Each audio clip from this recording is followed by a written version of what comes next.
Limit points की last जो तीसरी थ्योरम इंपॉर्टेंट थ्योरम बची हुई है उसको करते हैं, फिर इस लिमिट पॉइंट की तीनों थ्योरम कंप्लीट हो जाएंगी और अगले टॉपिक पर बढ़ेंगे फिर। तो इसकी जो थर्ड थ्योरम है उस थ्योरम की जो स्टेटमेंट है उसको मैं लिखता हूं, let X to be a topological space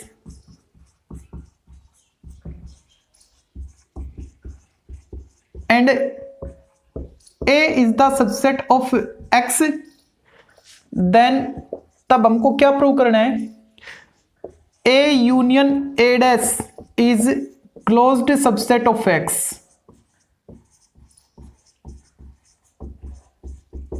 ठीक है, ये चीज हमको प्रूव करनी है। ओके, प्रूफ देखो, हमको प्रूव करना है कि जो A यूनियन A डैश है वो कैसा है, क्लोज्ड है। We will show that A union A dash is closed subset of X, closed subset of X। इसको क्लोज्ड बताना है ना। तो ये क्लोज्ड कब हो सकता है, जब इसका कॉम्प्लीमेंट ओपन हो जाए। ठीक है, for this it is sufficient to show that, इसको क्लोज्ड बताने के लिए हमको क्या करना पड़ेगा, x के रिस्पेक्ट में इसका जो कॉम्प्लीमेंट है यानी x complement A union A dash है वो कैसा आ जाए, ओपन आ जाए, is open subset of x। ये चीज हमको प्रूव करनी होगी कि इसका कॉम्प्लीमेंट मतलब x से complement A union A dash ये ओपन आ जाए। ओके, अगर इसको ओपन दिखाना है तो ये अपने प्रत्येक पॉइंट का नेबरहुड बन जाना चाहिए, है ना।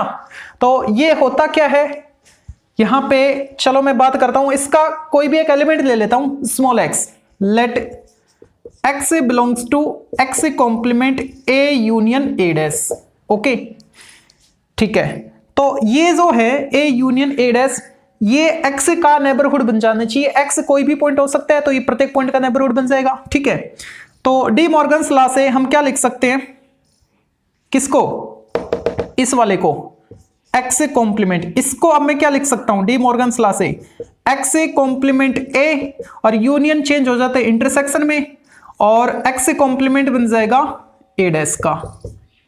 ठीक है, अब इनका मीनिंग समझो आप, x belongs to x complement A, इसका मतलब क्या है कि जो x है वो A के कॉम्प्लीमेंट से आ रहा है, मतलब A से बिलोंग नहीं कर रहा, फिर does not belongs to A। और यहां पे x बिलोंग्स टू, भाई इन दोनों के इंटरसेक्शन से बिलोंग कर रहा है तो दोनों से बिलोंग कर रहे हैं ना, तभी तो इंटरसेक्शन से बिलोंग कर रहे हैं। तो x belongs to x complement A dash. अब इसका मतलब समझो, जो x है वो A डैश के कॉम्प्लीमेंट से बिलोंग कर रहा है, इसका मतलब A डैश से बिलोंग नहीं कर रहा। x does not belongs to A dash. ठीक है, x A डैश से बिलोंग नहीं कर रहा, इसका मतलब x A का लिमिट पॉइंट नहीं है। ठीक है, x does not belongs to A dash. अब इसका मतलब क्या है, means x is not limit point of A। x A का लिमिट पॉइंट नहीं है। अगर x A का लिमिट पॉइंट नहीं है तो ना होने के लिए जो डेफिनेशन थी उसको लिखो, और वो क्या थी, देयर एग्जिस्ट, स्पेस कितना है there exist open set Z ले लेता हूं मैं, कंटेनिंग x, x को कंटेन करने वाला कम से कम एक ओपन सेट Z ऐसा होगा जिसमें x के अलावा A का कोई भी एलिमेंट नहीं होगा। x के अलावा यहां पे लिखो या मत लिखो क्योंकि x A से तो बिलोंग कर ही नहीं रहा। ठीक है, तो क्या लिखें, there exist open set Z belongs to, आप लिख सकते हो, वैसे मैंने ओपन सेट लिख दिया है क्योंकि टो से बिलोंग करने वाला कौन है, वही तो ओपन सेट होते हैं। Open set Z containing x but does not contains any point of A other than x मत लिखो आप, क्यों? क्योंकि एक्स ए में ही नहीं है, तो एक्स के अलावा क्या, ए का कोई एलिमेंट नहीं है, ऐसा जी हमको मिल गया। ठीक है, अच्छा अब इसको रब करता हूं मैं पहले। ओके देखो, तो यहां पे जो एक्स था वो जी को तो कंटेन कर रहा था, एक्स बिलोंग्स टू जी, और जो जी है वो ए के किसी भी पॉइंट को शामिल नहीं कर रहा है ना। तो क्या जी ए का सबसेट बन सकता है? नहीं बन सकता ना। क्यों नहीं बन सकता? क्योंकि ए के जो भी एलिमेंट है एक भी इसमें नहीं है, जी में नहीं है। ठीक है, तो ए का वो सबसेट नहीं बनेगा, तो ए का नहीं बनेगा तो किसका बनेगा? ए कॉम्प्लीमेंट का, एक्स कॉम्प्लीमेंट ए का बनेगा फिर। ठीक है, तो मैंने लिख दिया सबसेट ए किसका? एक्स कॉम्प्लीमेंट ए का। ओके ठीक है, अभी तक हमने इक्वेशन नहीं माना तो इसको मान लो फर्स्ट इक्वेशन है। ओके अच्छा अब देखो यहां पे, since G is open subset of X containing small X, यानी जी हमको ऐसा ओपन सेट मिला हुआ है जिसमें एक्स तो आ रहा है but does not contain any point of A, लेकिन उसमें ए का कोई भी पॉइंट नहीं आ रहा था। सो इसलिए मैं क्या लिख सकता हूं कि जो जी है उसके कोई भी element, any element of G, any element of G, G के कोई भी एलिमेंट ए के लिमिट पॉइंट नहीं बनेंगे। Any element of G can not be limit point of A. ऐसा मैंने क्यों लिखा? देखो यहां पे मेरे को मालूम है कि जी ऐसा ओपन सेट है जिसमें ए के कोई भी एलिमेंट नहीं है। ठीक है, जैसे कि मैं मान लो ए ले लेता हूं, ए बी सी डी। ठीक है, और जो ओपन सेट है जी उसको मैंने ले लिया ई एफ जी। ठीक है, ओके तो ये मेरे को मालूम है कि ओपन सेट है। ठीक है, तो जी एक ऐसा ओपन सेट मिला मेरे को जिसमें ए का कोई भी एलिमेंट नहीं है इस डेफिनेशन के अकॉर्डिंग। ठीक है, तो अगर मैं चेक करना चाहूं कि ये जो ई पॉइंट है ये इस ए का लिमिट पॉइंट बन सकता है क्या, एफ इसका लिमिट पॉइंट बन सकता है क्या, जी इसका लिमिट पॉइंट बन सकता है क्या, ये मेरे को चेक करना है। तो लिमिट पॉइंट बनाने के लिए क्या कंडीशन होनी चाहिए थी कि इस ओपन सेट में इस ए का कम से कम एक एलिमेंट आए, है ना। और ये मेरे को इसने बोल दिया कि ए का कोई भी इसमें एलिमेंट नहीं है। सपोज मेरे को जो टोपोलॉजी है उसमें ऐसे तीन ओपन सेट मिल गए, G1, G2 और ये खुद G, जिसमें E तो शामिल है। अगर मैं E की बात करूं, E को चेक कर रहा हूं, ये तीन ऐसे ओपन सेट मेरे को मिल गए जिनमें E शामिल है। ठीक है, तो मेरे को चेक करना होगा क्या ए का कोई भी एलिमेंट इनमें आ रहा है। G1 का मेरे को नहीं पता, आ भी सकता है ए का एलिमेंट, नहीं भी आ सकता। इसका भी नहीं पता, आ भी सकता है कोई ए का एलिमेंट, नहीं भी आ सकता। लेकिन G का तो मेरे को कंफर्म पता है, इसने बोल दिया कि G ऐसा ओपन सेट है उसमें ए का कोई भी एलिमेंट नहीं है। तो मेरे को कम से कम एक ओपन सेट मिल गया, एक ओपन सेट ऐसा मिला जिसमें ए का कोई भी एलिमेंट शामिल नहीं है। ठीक है, ए का G में कोई भी एलिमेंट शामिल नहीं है। इसका मतलब क्या हो गया, ये जो पॉइंट E है ये ए का नेबरहुड लिमिट पॉइंट नहीं बनेगा। ऐसे अगर मैं चेक करूं F के लिए, तो क्या F इसका लिमिट पॉइंट बनेगा? नहीं बनेगा। क्यों?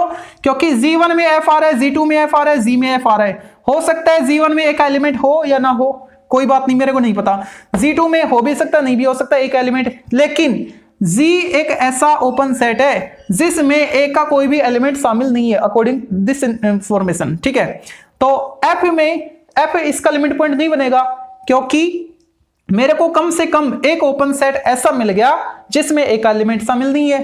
तो F भी इसका लिमिट पॉइंट नहीं बना। ऐसे G आप चेक करोगे तो G भी नहीं बनेगा ना। ठीक है, क्योंकि आपको ओपन सेट G में ऐसा मिल रहा है जिसमें ए का कोई भी एलिमेंट नहीं है, तो कम से कम एक ओपन सेट मिला हुआ है ना मेरे को। ठीक है, इसका मतलब G अपने प्रत्येक बिंदु का, G के प्रत्येक बिंदु के लिए ये जो पॉइंट्स है E F G, ये एक के लिमिट पॉइंट नहीं होंगे। जी के सारे जो बिंदु है वो एक एलिमेंट पॉइंट नहीं बनेंगे। ई को भी देखा हमने चेक किया, नहीं बना, एफ को भी और जी को भी। क्यों? क्योंकि मेरे को कैपिटल जी ओपन सेट ऐसा मिला हुआ है जिसमें ए का कोई भी एलिमेंट नहीं है। तो अगर आपको कोई एक ऐसा ओपन सेट मिल जाता है, अगर आपको कोई एक ऐसा ओपन सेट मिल जाता है जो एक्स को तो कंटेन कर रहे हैं लेकिन एक्स के अलावा ए का कोई भी उसमें एलिमेंट नहीं है, तो उस केस में जी के जो भी एलिमेंट है वो ए के लिमिट पॉइंट नहीं बनेंगे, कोई भी एलिमेंट इसका लिमिट पॉइंट नहीं बनेगा। तो मैंने क्या लिखा है, ये मेरे को मालूम हो गया था कि जो जी है वो ऐसा ओपन सेट है एक्स का जिसमें स्मॉल एक्स तो आ रहा है लेकिन ए का कोई भी एलिमेंट शामिल नहीं है। तो इसलिए मैंने ऐसा लिखा, एनी एलिमेंट ऑफ जी, इस जी का कोई भी एलिमेंट, ई एफ जी कोई भी एलिमेंट ए का लिमिट पॉइंट नहीं बन सकता। क्यों? क्योंकि मेरे को कम से कम टोपोलॉजी से एक ओपन सेट ऐसा मिल गया, ठीक है, जो इस ए के किसी भी एलिमेंट को शामिल नहीं कर रहा। तो इस जी के किसी भी एलिमेंट, इस जी के कोई भी एलिमेंट इसके लिमिट पॉइंट नहीं बनेंगे, ठीक है।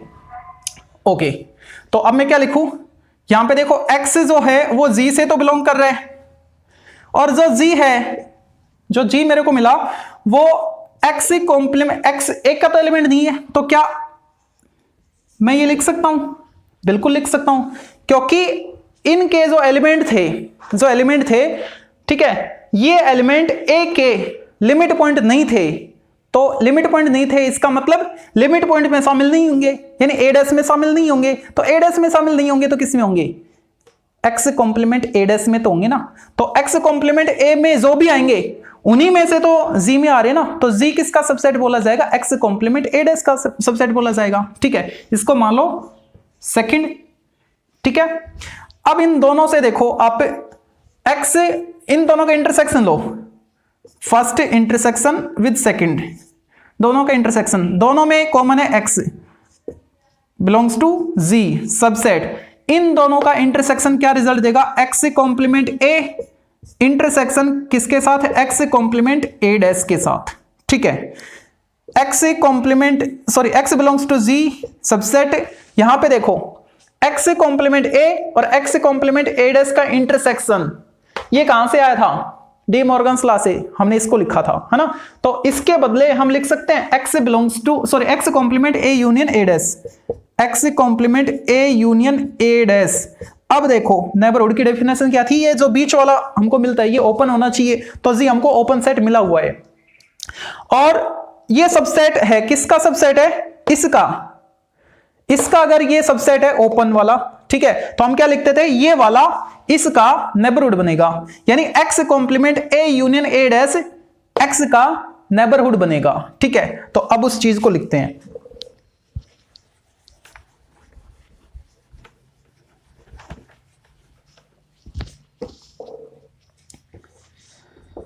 This implies X complement A union A dash is neighbourhood of X. लेकिन एक्स हमने इसका कोई भी एक एलिमेंट लेट किया था, एक्स स्टार्टिंग में आप देखता एक्स बिलोंग्स टू, ये हम लेके चले थे ना। तो एक्स कोई भी एलिमेंट हो सकता है, ठीक है। तो ये जो X complement A union A dash है ये अपने प्रत्येक पॉइंट का नेबरहुड बन जाएगा, but X is any element of X complement A union A dash. इसका हमने कोई भी एक एलिमेंट लिया था और उसके लिए हमने प्रूव कर दिया, तो कोई भी है तो कोई भी हो सकता है, इसके सभी एलिमेंट के लिए बात सही होगी। तो क्या लिखेंगे? This implies X complement A union A dash is neighbourhood of all its points. ये अपने सभी पॉइंट का क्या हो गया? नेबरहुड हो गया। अगर ये अपने सभी पॉइंट का नेबरहुड है, ठीक है, इसका मतलब ये पूरा कैसा है? फिर ओपन है। X complement A union A dash is open subset of X, ठीक है। अगर ये ओपन है तो अगर मैं इसका कॉम्प्लीमेंट लूंगा तो वो कैसा हो जाएगा? क्लोज्ड हो जाएगा। तो एक्स कॉम्प्लीमेंट, फिर एक्स कॉम्प्लीमेंट क्या आएगा? ये खुद ही तो आ जाएगा। इसका मतलब ए union A dash is closed subset of x, और यही चीज हमको प्रूव करनी थी। Thank you.